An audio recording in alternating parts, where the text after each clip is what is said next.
Hi everyone, this is Kate Bollanou coming to you from the Philippines. It is such an honor to have been invited to this roundtable with so many inspiring women. I believe that collaboration and not competition can help us accelerate our careers even faster, and this initiative is another example of how this can be achieved. I've been around the maritime industry since I was a child, as my father is a marine engineer and has been telling us all about the life of a seafarer. My siblings and I all decided to study and work within the same industry, but in different positions. My beginning in maritime was in 2010, when I moved from Greece to England for my master's in shipping and commercial law. It was my first exposure, and because I didn't have prior first-hand experience, I found it quite challenging. I had a support system within my group of classmates and my family who helped me get through the year.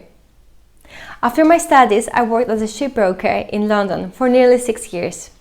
The company I worked for was specializing in the marine construction sector, and I was involved in both the chartering and the selling purchase of marine equipment such as dredgers, split barges and tugboats.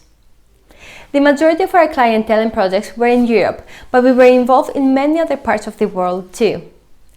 While I was employed there, I completed my professional qualification exams and became a member of the Institute of Chartered Shipbrokers. I learned so much during my studies there and would definitely recommend it to those who are considering doing it. When I was pregnant with my second child, I was made redundant. I took my maternity leave as scheduled and started planning my next step. At the time, I was still frustrated by how things had turned out and felt resentment. I could see that my work and efforts went unnoticed, that I had to try twice as hard as my male colleagues just to be seen as an equal. And with this negativity, I didn't want to hear anything about the shipping industry. I knew that having 2 young children and no other help apart from my husband, who was working long and odd hours, I couldn't go back as an employee. I had to set up my own business so I can work around my family's schedule.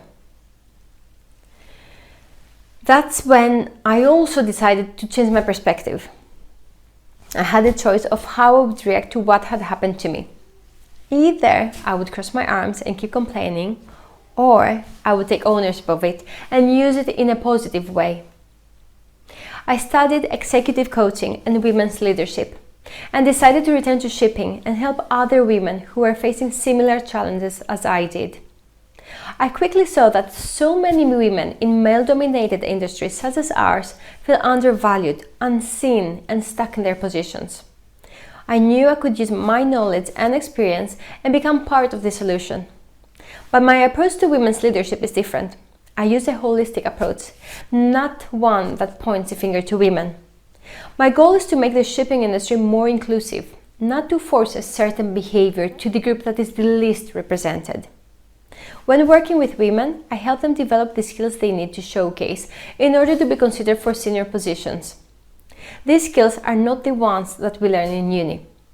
They are not the technical skills that are required to enter the maritime industry and find a job as a shipbroker or as an engineer. These are skills that we are somehow expected to have, but no one takes responsibility for teaching us. In my opinion, it is our own responsibility to develop them, as our career progression is also our responsibility. Skills such as emotional intelligence, executive presence, time management, study skills, and visibility are just examples of how I support women in maritime accelerate their careers. In the end, we all need a boost of confidence, and confidence comes with competence. The more you know, the more confident you feel. The more confident you feel, the more courageous you are to demonstrate yourself and put yourself out there, go after what you want, and take ownership of how your career unfolds. And with this in mind, I decided to create the membership club when the pandemic started.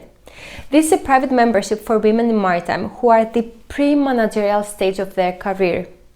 The membership club helps them accelerate their career and confidence by developing those skills I mentioned earlier, while also being coached and mentored for ultimate support.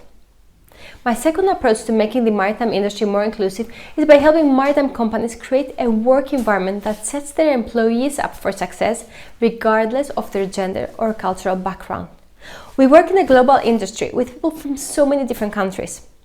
Being a biracial woman myself, I have first-hand experience of the challenges people may face while trying to communicate with someone from a different cultural background. The things we say or imply, the way we command or show respect, the way we want a leader to behave, all depend on the culture we grew up in and what is considered acceptable within its norms. By supporting maritime companies and training their multinational crew and staff members, we are bridging the communication gaps of our industry, creating an inclusive working environment where people leverage their natural abilities and thrive.